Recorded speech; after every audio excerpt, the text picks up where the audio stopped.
Vous regardez Info Live TV, voici le journal du jeudi 14 juin. Nous ouvrons cette édition avec des nouvelles des territoires palestiniens alors que le chaos règne sur la bande de Gaza. Les affrontements de mercredi auraient fait plus de 70 victimes depuis ces 3 derniers jours qui ont vu les hommes du Fatah affronter les factions du Hamas pour obtenir le contrôle du territoire. En Israël, on craint désormais que les violences ne se répandent à la Judée-Samarie.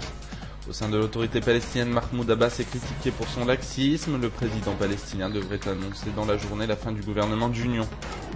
En Israël, Shimon Peres est devenu le 9e président du pays. Il a été élu mercredi à la plus haute fonction de l'État par les députés de la Knesset, conjurant ainsi le sort d'une carrière marquée par les échecs électoraux.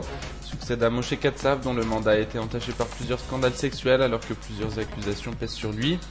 Contemporain de David Ben Gurion, Shimon Peres est le dernier des dinosaures de la politique israélienne. Il aura pour tâche de redorer la fonction du président et de représenter Israël aux yeux du monde. À l'étranger, au moins 10 personnes ont trouvé la mort mercredi soir dans l'explosion d'une bombe à Beyrouth. Parmi les victimes, on compte le député anti-syrien Walid Eido, son fils et 2 gardes du corps. Walid Eido est le 7e opposant de Damas tué en 2 ans au Liban. Le Shin Bet, les services de sécurité intérieure ont levé hier le secret sur l'arrestation de 2 femmes palestiniennes le 20 mai dernier au point de passage d'Erez, alors qu'elles s'apprêtaient à commettre un double attentat suicide en Israël. Les 2 mères de famille ont avoué agir pour le compte du djihad islamique. Fatima Zak, enceinte au moment de l'arrestation, est mère de 8 enfants, et sa nièce Raouda Habib, mère de 4 enfants. À Jérusalem, l'organisation de la Gay Pride dans les rues de la capitale est au cœur de la polémique. Hier, le chef de la police de Jérusalem a donné son accord pour la marche des fiertés gays qui devrait avoir lieu le 21 juin prochain. Des militants ultra-orthodoxes ont commencé à manifester leur position dès hier. En novembre dernier, l'organisation de la Gay Pride avait provoqué de violents affrontements.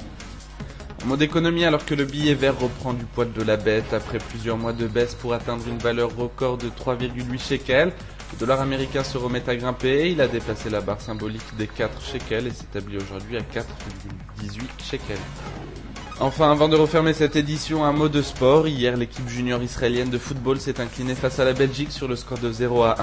C'est le jeune prodige belge Kevin Mirallas qui a offert la victoire à son équipe avec un brillant but inscrit à la 82e minute de jeu. Enfin, tout au long de la journée, retrouvez sur Info Live TV un point complet sur la situation à Gaza. Et puis projecteur sur les dernières innovations technologiques israéliennes, bientôt exposées au Bourget.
Aujourd'hui, le monde entier parle d'Israël.